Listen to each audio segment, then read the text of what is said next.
Hi everyone and welcome back to my channel. Today's video is a little impromptu and I just wanted to read something that I wrote, and I also posted on Facebook if you want to read it and share it, and then I'm going to go into the point of this video. If I could go back in time and apologize to all of the horses that I've harmed through ignorance, I would.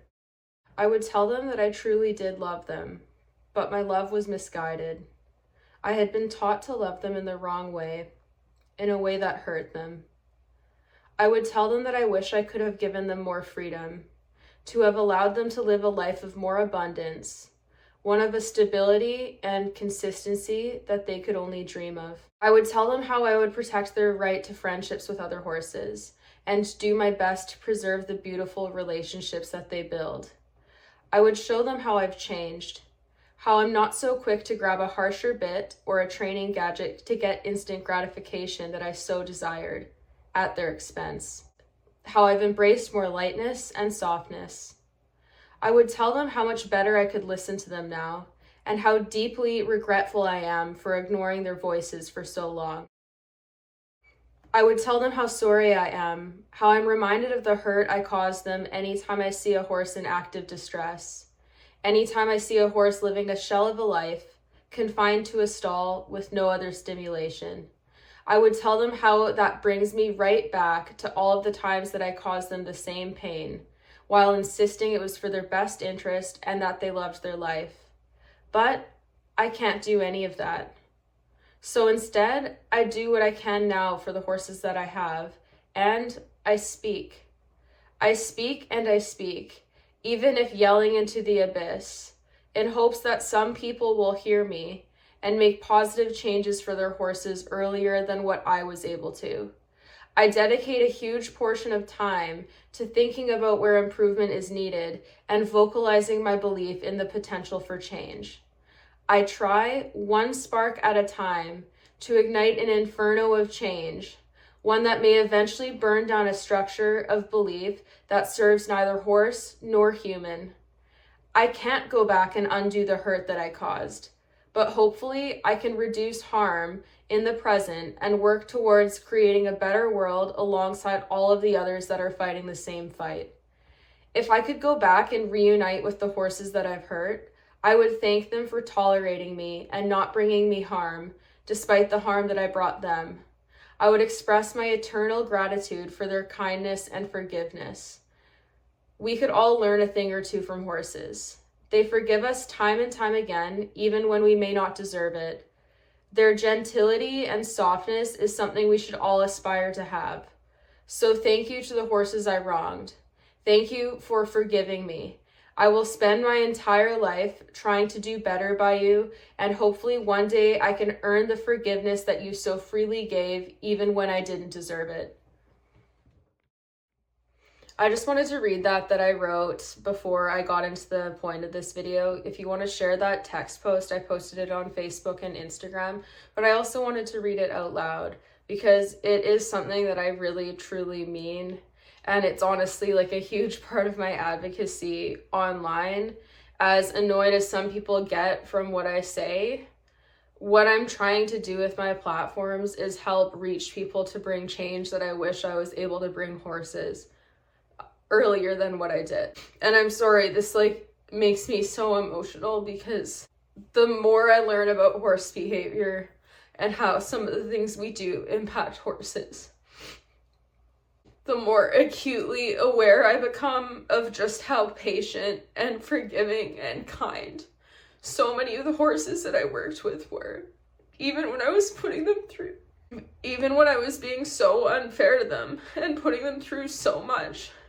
They took care of me, and they were so kind and forgiving. The more I just learn about the degree of unfairness and unkindness that I was taught in the beginning years of my riding and that I carried with me for so many years, the more grateful I am for horses as animals, being how gentle and forgiving they are, because I don't know many other animals that could put up with the level of abuse that we put so many horses through without lashing out and fighting back.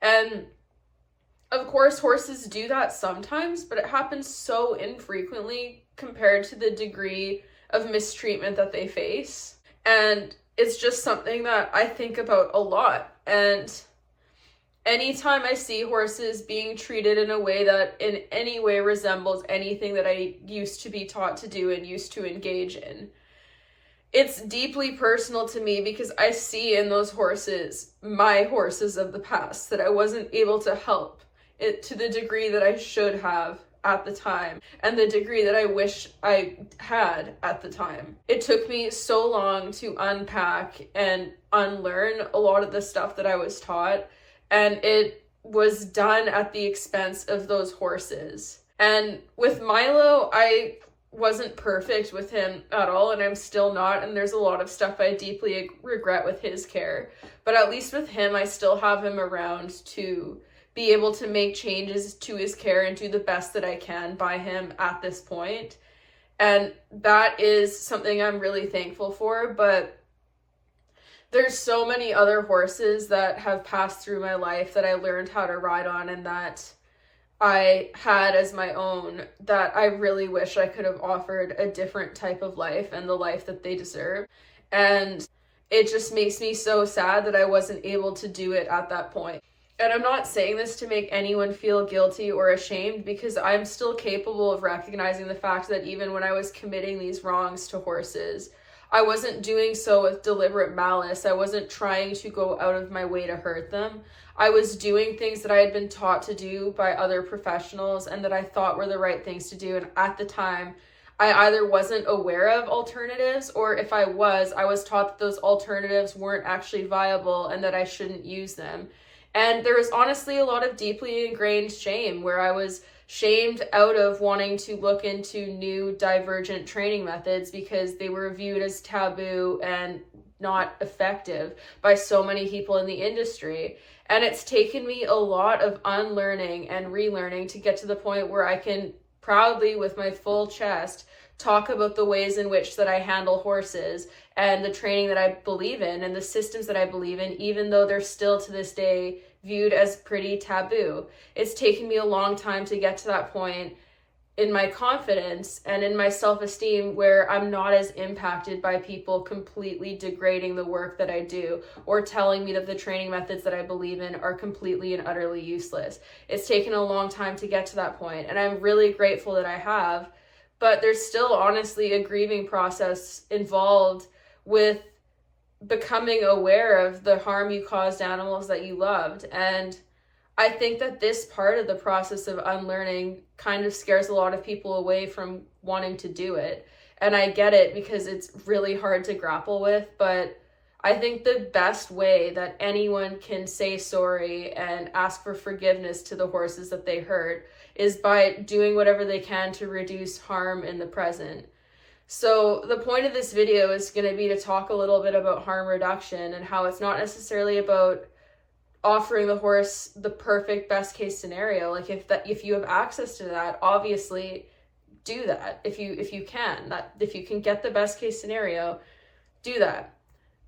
But the fact that we can't offer a perfect scenario isn't an excuse not to try to push for any type of meaningful change. And what I find in the horse world today is that when you discuss things that are problematic to horse welfare and potentially damaging to horses, a lot of people look at what they can't do rather than what they can do. For example, not everyone can turn their horses out 24/7 outside in a big herd. Okay, if you don't have access to that, okay, but what can you do to reduce harm? For a horse who is stalled 24/7, taking them out of the stall and offering them turnout for even an extra hour a day is still engaging in some form of harm reduction to give them a better life. It's not about achieving perfection, but it's about doing what you can to better their lives. And that's not always going to look perfect. Like, it's taken me a number of years to get to the point where I can offer the horses that I have the lifestyle that they have today. I didn't just snap my fingers, and it didn't just happen instantaneously. And honestly, there was a lot of years where I was deeply unsatisfied with the care that I was able to provide for them because I wanted to do more. But I looked around at the other alternative options that were available in my area, and I could recognize, hey, the lifestyle that they have is better than what they could have in different situations. I'm meeting XYZ needs, and they have their needs met even if there's these issues that aren't perfect. And in the long run need addressing.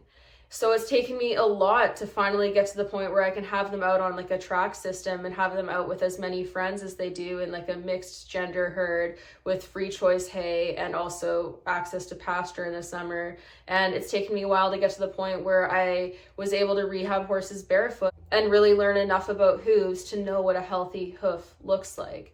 It's taken me a lot of practice and unlearning, and it's been years worth of that. But that doesn't mean that any of the little steps that I made leading up to that, the little differences I made in their day-to-day lives, were completely meaningless, because they weren't.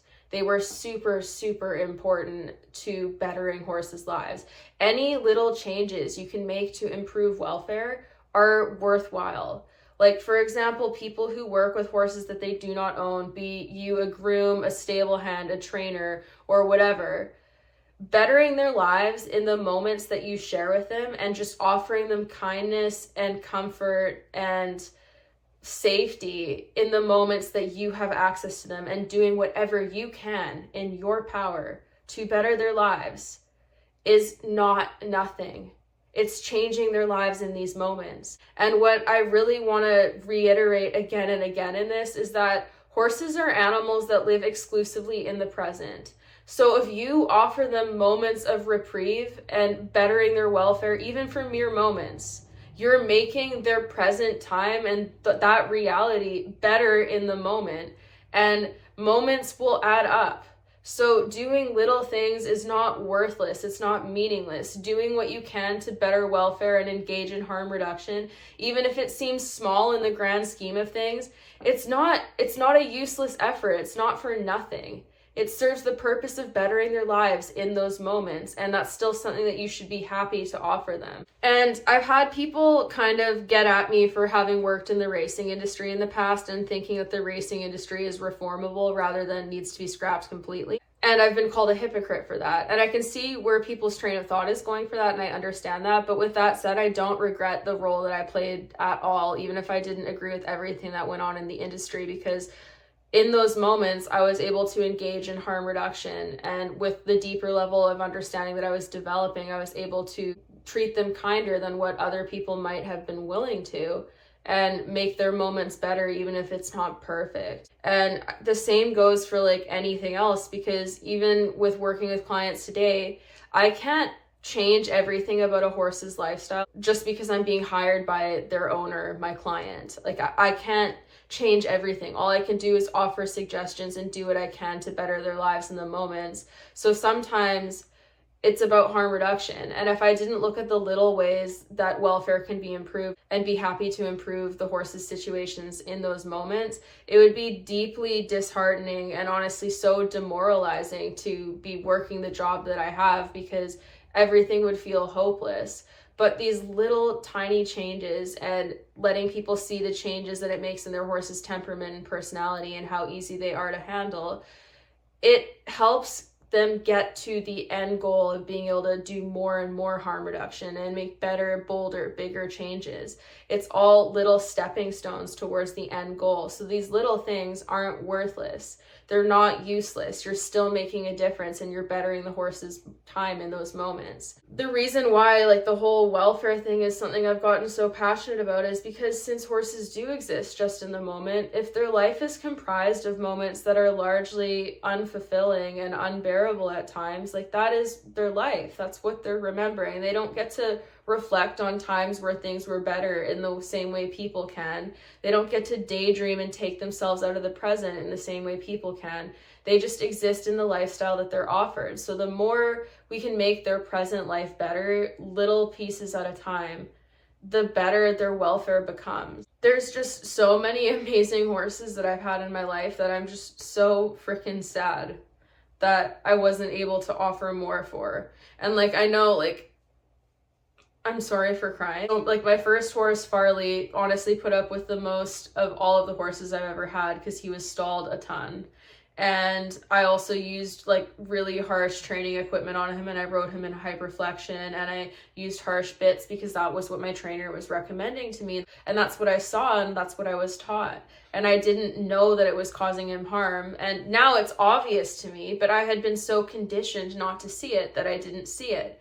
and he put up with so much. But he was also the catalyst to making me super passionate about promoting better turnout practices for horses. Because when I moved him out of the show barn lifestyle out into a life where he was on 24/7 herd turnout, I saw a massive change in his behavior that I couldn't ignore, no matter what I was taught by other people. And then that led me down the eventual road to where I am today. So I'm grateful for the role that he played in my life, but I'm still so sad that he had to put up with so many years of being mistreated. There's a lot of other horses that I've had in my life that I have the same regrets for, George being one of them. And I haven't really talked about him that much online, honestly, because having what happened to him happen was one of the most traumatic things I think has ever happened to me in horsemanship, especially with what ensued online following that and also during. Because I do try to be pretty transparent and open online and sharing of my experience. So when he started to develop neurological problems, I talked about it online. Then you get other people weighing in on what's going on with the horse and either trying to offer advice or offering judgments and making calls whether or not the horse should be euthanized and being really blunt about it, despite the fact that they're only getting a portion of the information. He's one too that makes me so sad, seeing my horses today and seeing them living in the herd and being able to run around and having so much space to stretch their legs, and just thinking about how much he would have loved that and how I wasn't able to provide that for him, and how young he was when his life was cut short, because he was euthanized I think a month before his 5th birthday. So he was really young, and throughout his whole life leading up to that, he just had so much hardship because he got 2 slab fractures at the racetrack and had bone chips and had to go through surgery and then had to be on stall rest out of necessity. And then I took him to the Retired Racehorse Project, which honestly is one of my deepest regrets. I really, really wish that I had never taken him there.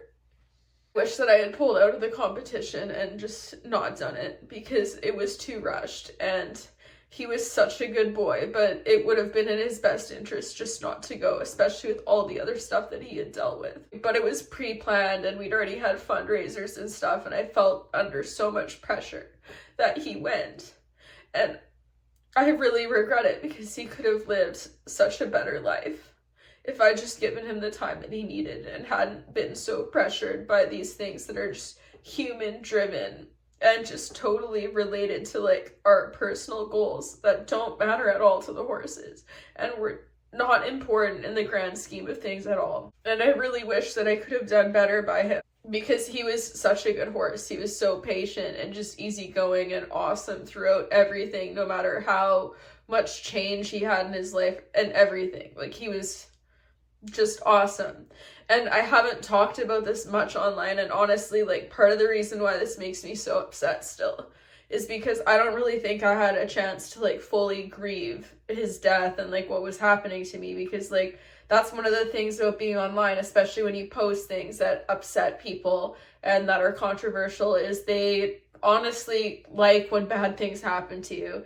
And following his death, there was a ton of blame being thrown around where people were telling me I killed him and that it's my fault, and that he got EPN from Kentucky and it's my fault for taking him there, and that just basically saying how horrible I was, and just dedicating days, weeks, months to saying nasty things, either directly to me or where they knew there was potential for me to see them. And it was so hard to deal with. I couldn't grieve the death and then deal with stuff like that really upset me, and deal with all the judgment online, because I didn't have a chance to actually process how I really felt about things and how I wanted to move forward. Honestly, regardless of the truth of the matter, people telling me that I killed him was served no purpose other than being completely nasty. And people can say what they will about my welfare advocacy and how direct I am. I would never do something like that to someone. That's just mean-spirited. It serves no purpose.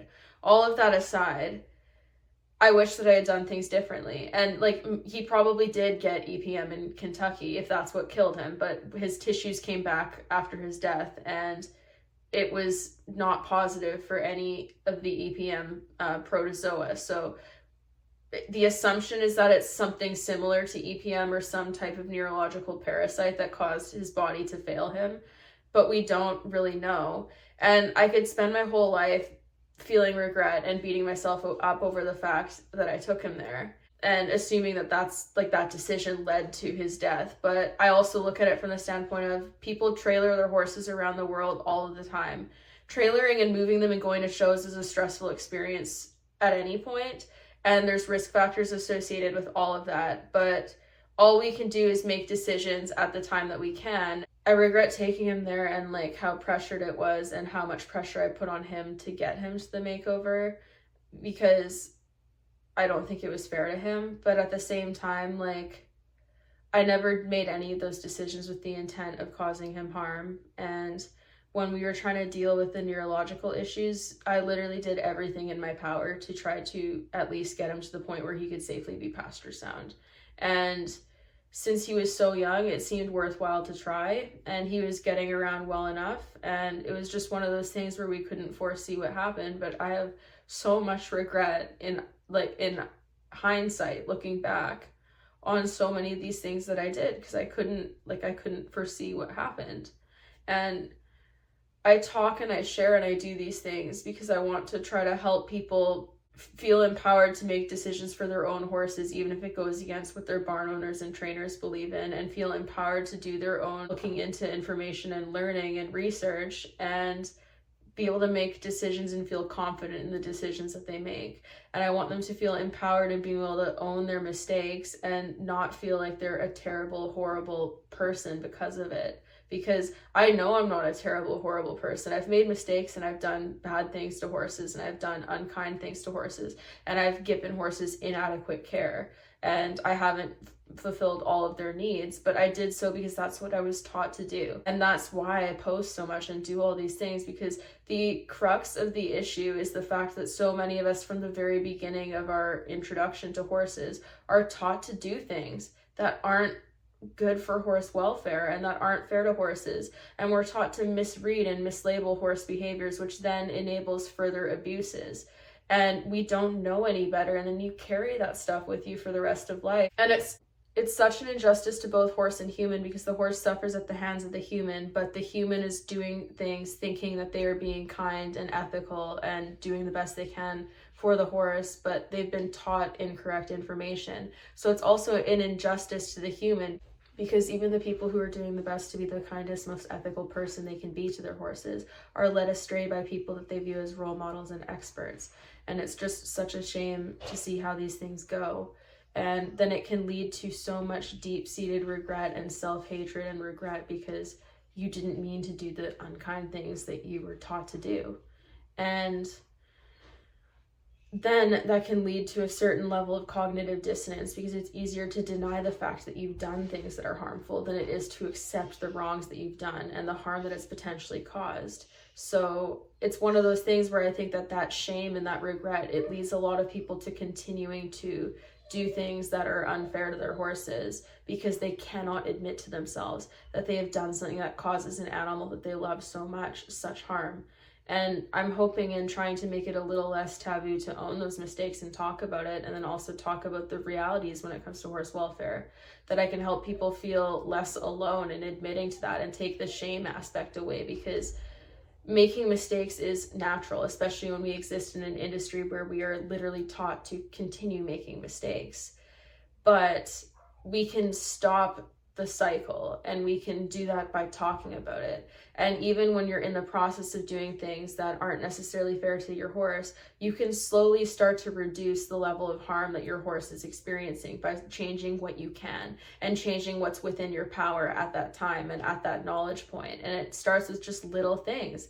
It doesn't need to be these big major moves. And I think that's the most important thing, is just doing what you can to better welfare where you can, and also having enough self-forgiveness to realize that you can do things that are harmful and feel bad to your horse without being a bad person. Making mistakes and doing things because you didn't know better and doing them not in a malicious manner, it doesn't make you a bad person. It just means that you made mistakes.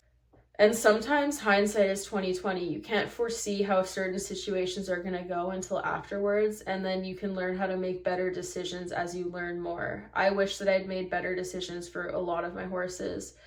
George just happens to be one of the most recent and debilitating losses and just sad things that have happened to me, and he was just like such a good character that it makes it all the more sad. Not that any horse deserves to be in a situation where they're not getting enough, but he was just so good through it all, and it just makes me so sad that despite all of the difficulties that he faced, he was just like the nicest, most happy-go-lucky, gentle, kindest horse ever. And I really wish I could have offered him more. And in talking about the stuff that I do and in what things damage horse welfare, it's not really to like play the blame game and talk about who's at fault or like who should feel bad, but it's just like the reality of the situation, because ultimately to bring ourselves out of this dissonance, we need to get comfortable with admitting where we've gone wrong and avoiding the shame. And something that I think gets lost in the discussions on horse welfare is that a lot of people feel like talking about common practices that damage horse welfare is suggesting that the people doing such practices don't love their horses, when I would argue that the vast majority of people do very much love their horses, and that's also why it's so hard for people to accept where they have potentially caused accidental harm and where they've done something that doesn't feel nice to their horse. It's really hard to admit that to yourself when you deeply love the animal that you're potentially causing harm to. And I think that is why it's so hard for people to accept these narratives that are going to change the horse world, because not only does it uproot their understanding of the sport and their participation in the sport, but it also is reliant on them admitting to where their horse might not be having all of their needs met, or where their actions might have caused their horse harm. And when people deeply love their horses, they don't want to do that. But I think that an important takeaway is that talking about certain things being harmful to horses isn't a statement on people doing it out of malice. I think it's completely unrealistic to expect that the industry is just full of malicious people who are doing things to cause horses discomfort and harm just because they enjoy doing so. Like, that's unrealistic. That doesn't seem likely. It's generally filled with a ton of people who got into this because they love horses so much, but then they were led astray so early on that they didn't even see it happening. And then unlearning what they were taught incorrectly becomes so difficult. This is kind of why I want to share my stories and like my regrets, because me posting and talking about these things doesn't mean that I don't have regrets. It doesn't mean that I think that the way I do everything is perfect or that I've always been perfect. It's honestly the opposite. I talk about these things and try to push for needed changes because I have regrets and because I want to make changes so people don't make the same mistakes as I have, either at all or for as long as I did. That's why I talk about these things, because it needs to be a complete re-education of the system, and we need to change how we enable certain levels of mistreatment and certain equipment, and how flippantly we allow people to engage in harmful training practices and then pass them down to the next generation.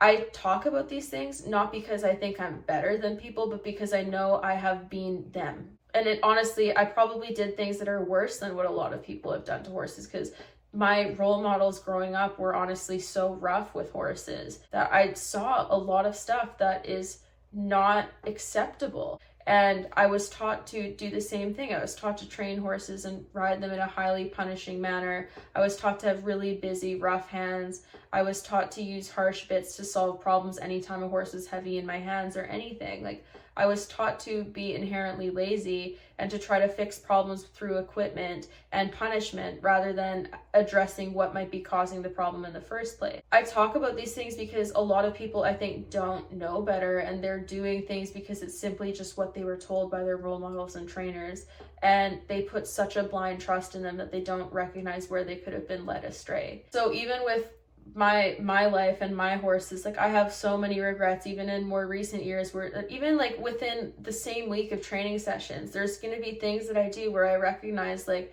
I was late for reinforcing that behavior, or I should have ended that session there, or I should have been more patient. Like, mistakes are something that never stop happening, but what we need to change is how the industry responds to mistakes, because I find the narrative currently where it's viewed as unkind and bullying to acknowledge where welfare might be impacted, especially when we're talking upper level riders. That narrative is quite dangerous because it essentially insinuates that people are such deserving of comfort that we shouldn't say anything that might potentially make people feel uncomfortable. But the thing is, acknowledging all of these things and the role that they play in creating the industry that we have today is going to be uncomfortable, and fixing them is going to be even more uncomfortable because it requires so much unlearning and acknowledgement of wrongs. And that's not going to be comfortable, and it's going to be sad, and there's a grieving process. Like, my entire outlook of the industry has changed so much within the last few years that I did have to grieve what my previous goals were. But in the process, I also realized that a lot of the goals that I had made with horses were because of outside pressures, not because of me making decisions based on what I actually wanted. And it was really freeing to let go of those things. And now I feel like I've been freed from shackles that I didn't even realize were on me. And I'm really hoping that we can continue freeing the industry and changing our perspective of horses and how we take care of them. And honestly, I would say that George was a pretty big part of this process of me having this reflection and changing the way that I do things. I was already on my way to changing a lot of factors from what I had been taught growing up with horses at that point, but he kind of gave me the kick that I needed to really start getting my shit together and changing the way that I approach things and developing greater appreciation for my horses, because they might not be around forever. And as crappy as losing him was, it caused me to reevaluate a lot of the decisions that I make with my horses and how much pressure I put on them and my priorities with showing, because ultimately what matters most is just being able to have the horse around to connect with them and have them be your friend. Like, the showing and stuff doesn't really matter all that much in the grand scheme of things. And when I lost him, that was just so abundantly apparent. That's the most important part, and that's the most enjoyable part of horses, because all we wanted was just to have him be happy and sound to just live his life out in a field. And when you can't even have that, it feels like such a deep injustice. So it caused me to reflect on a lot of things that I didn't even know that I was harboring inside of me. And also, like, honestly, the social aspect of it, of seeing how people who don't like my content responded to his death and used it as a reason to mistreat me, also furthered my position wanting to change these aspects of the horse world, because I think there's a lot of mistreatment from human to human in the horse world as well. There's a lot of shame tactics that are used to try to dissuade people from disrupting the status quo. A lot of the arguments that I face with my welfare posts are personal attacks that are rooted in just attacking me as a person rather than the points that I make. And those tactics are really powerful tactics for silencing people who question anything or have a problem with things that are very common in the industry. And it results in a lot of people becoming silent and not questioning anything. And they're the same types of tactics that honestly I had trainers use on me when I would question things, even out of sheer curiosity, and get shut down, and then would stop asking, would just blindly follow along. And not questioning things is one of the more dangerous aspects in upholding a certain structure of the horse world that doesn't serve us anymore. So I think that there's like a systemic change that needs to happen, because a lot of the things that we are taught that lead to poor welfare in horses and the abuse of horses are systemic. Like, it's built into the system. People are rewarded for tactics that are abusive. They're rewarded for performances that are achieved through unfairness to horses. Horses under active stress in the show ring are rewarded and winning on an international scale. It is the system that is enabling this to happen. And if we start to change the system, then these things don't have to be so commonplace. And then welfare doesn't have to be such a commonly discussed thing to the point where we're screaming it from the rooftops, because more people will be fulfilling it and advocating for change won't be needed as much.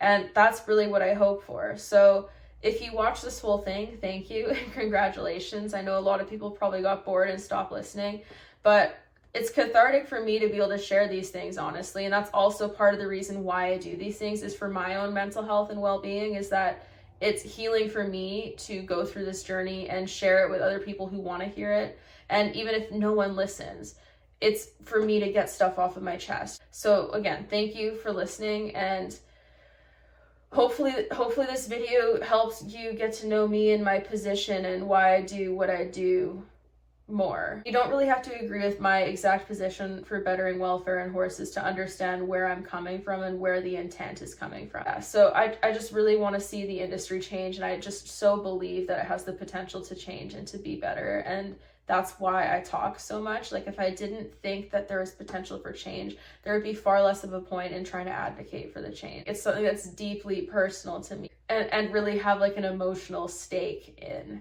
Hope that this kind of resonated with people, and definitely let me know your thoughts in the comments and whatnot, and share your own stories if you've gone through something similar. For people who are interested in like a more in-depth discussion on the specifics of how I was brought up in the horse world, I did write a book called The Other Side of Horsemanship, where I go more in depth on the exact training tactics that I was taught and what I did to horses and the lives that they lived and like the regrets that I have. And you can check that out. I'll leave the link down below in the bio. I wrote it last year, and again, it was for catharsis. It was really healing for me to look all of these traumas that I'd experienced in the face and share them publicly and be less ashamed of them and just get it off my chest. It took a weight off of me, and that goes more in detail if people want to know like the tea, I guess, behind what I learned growing up.